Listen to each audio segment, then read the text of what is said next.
1701 में new Jersey के middle town में मोसेस बटरवर्थ को पायरेसी के आरोप में जेल में बंद कर दिया गया। इंग्लैंड या उसके कॉलोनीज में रहने वाले कई युवाओं की तरह वो मुगल साम्राज्य के जहाज़ों को लूटने के इरादे से इंडियन ओशन में जाने वाले दल में शामिल हो गया था।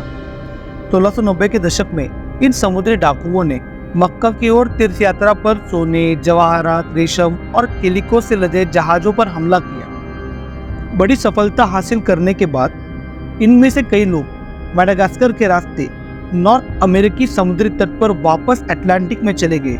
वहाँ वे चुपचाप Charleston, Philadelphia, new Jersey, New York city, Newport और बोस्टन में उतर गए और सेटल हो गए। जब बटरवर्थ को पकड़ा गया तो उसने अधिकारियों के सामने स्वीकार किया कि उसने कुख्यात कैप्टन विलियम किड के अधीन काम किया था।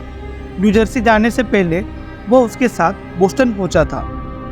इस दरमियान गवर्नर एंड्रू हैमिल्टन और उनका दल बटरवर्थ पर उसके अपराधों के लिए शीघ्र मुकदमा चलाने के लिए मॉनमाउथ काउंटी कोर्ट पहुंचे, लेकिन तेज तर्रार बटरवर्थ समर्थकों के बिना नहीं था।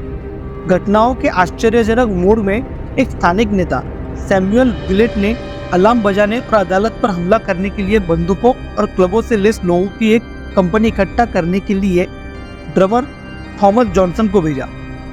ड्रम की आवाज़ के साथ साथ पुरुषों के चिल्लाने की आवाज़ ने बटरवर्थ की जांच करना और स्थानीय मॉनमाउथ जेंट्री के साथ उसके इकोनॉमिकल और सोशल रिलेशन के बारे में पूछना असंभव बना दिया।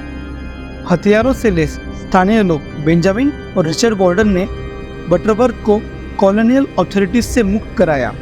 न्यायाधीश और शेरिफ ने अपनी तलवारें खींच ली और हाथापाई में गॉर्डन को घायल कर दिया। हालांकि जल्द ही जज और शेरिफ को भीड़ ने पीटा, जो बटरवर्थ को ले जाने में सफल रहे। उसके बाद भीड़ ने हैमिल्टन, उनके अनुयायी और शेरिफ को पकड़ लिया और उन्हें बटरवर्थ के स्थान पर बंदी बना लिया। एक गवाह ने दावा किया है कि यह कोई सेल्फ डिक्लेयर्ड विद्रोह नहीं था, बल्कि पिछले कुछ समय से चली आ रही साजिश थी, क्योंकि सरगनाओं ने अपने घरों में एक समुद्री डाकू को रखा था और जो कोई भी उसे पकड़ने की पेशकश करता था उसे धमकी दी जाती थी। गवर्नर हैमिल्टन को लगा था कि उनकी जान खतरे में है। उन्होंने कहा अगर गॉर्डन हाथापाई में मारे गए होते तो भीड़ ने उनकी हत्या कर दी होती। वैसे भी बटरवर्थ के स्वतंत्र होने तक उसे 4 दिनों तक कैद में रखा गया था।